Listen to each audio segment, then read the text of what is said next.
Hi, my name is JT Bradley, and today I'd like to give you a short informative video on tankless water heaters.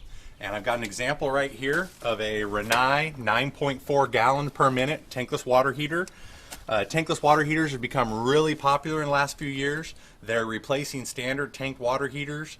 Some pros and cons. Really the only drawback of the tankless water heater initially is the cost. And the reason is 9 times out of 10 when you do a tankless water heater you have to upsize the gas line. I chose this unit to show you today because it's adjacent to gas meter, and so this was actually a fairly affordable install. We tied into the T of the main gas line, run a separate gas line to the tankless with a shutoff valve. Here we have our tankless unit. It's about the size of a carry-on luggage as far as airplane luggage. You can do an exterior mount or an indoor mount.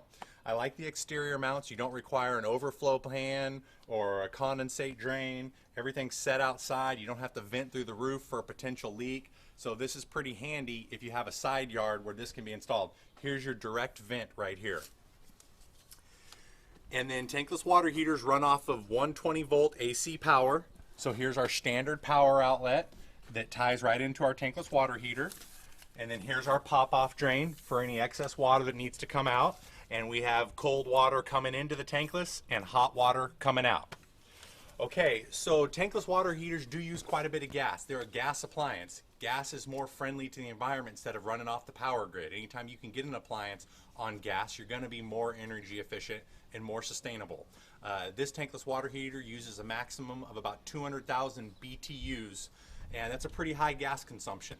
This is the larger unit. If you go to a smaller unit, they can drop down to about 150, 160,000 BTUs. The upside is you don't have any tank to rot. You don't have to worry about a leak inside your house. There are also some new hybrid versions of tanks and tankless mixed. And the reason why they came up with the hybrid version is if you weren't in a position to be able to upsize your main gas line. When you've got easy access to a gas line or your house is on a raised foundation, it's fairly easy to tie into the gas line and run that even underneath the house to another location.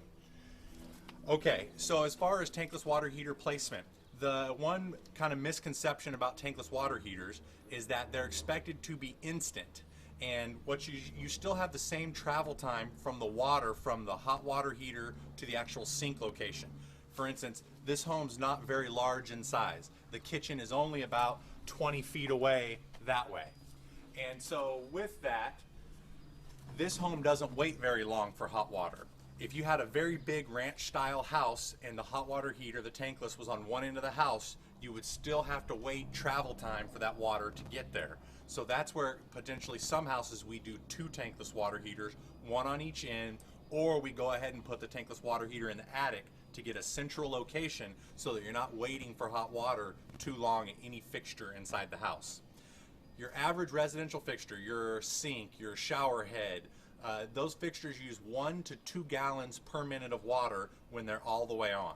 This is one of the larger models of the Rinnai brand. Once again, it's 9.4 gallons. So this unit will run approximately 4 fixtures at any given time. So that gives you an idea for how many things you can keep on at the same time. And if you had more needs than that, if you had quite a few bathrooms in your home, once again, you'd be back up to probably 2 tankless water heaters. They're very low on maintenance. I haven't had to warranty any of my tankless water heaters. Once they go in, we have happy clients with endless hot water. And that's where it's really a benefit. A family that has a couple kids, husband and wife on different schedules, we've got 3 or 4 showers in a row where we would normally run out of hot water on say a standard tank 40-gallon hot water heater. This will keep providing endless hot water all day long. It's just not instant. You have a little bit of time delay waiting to get there. And there are little things you can do to get around that, such as a heat loop or strategic placement.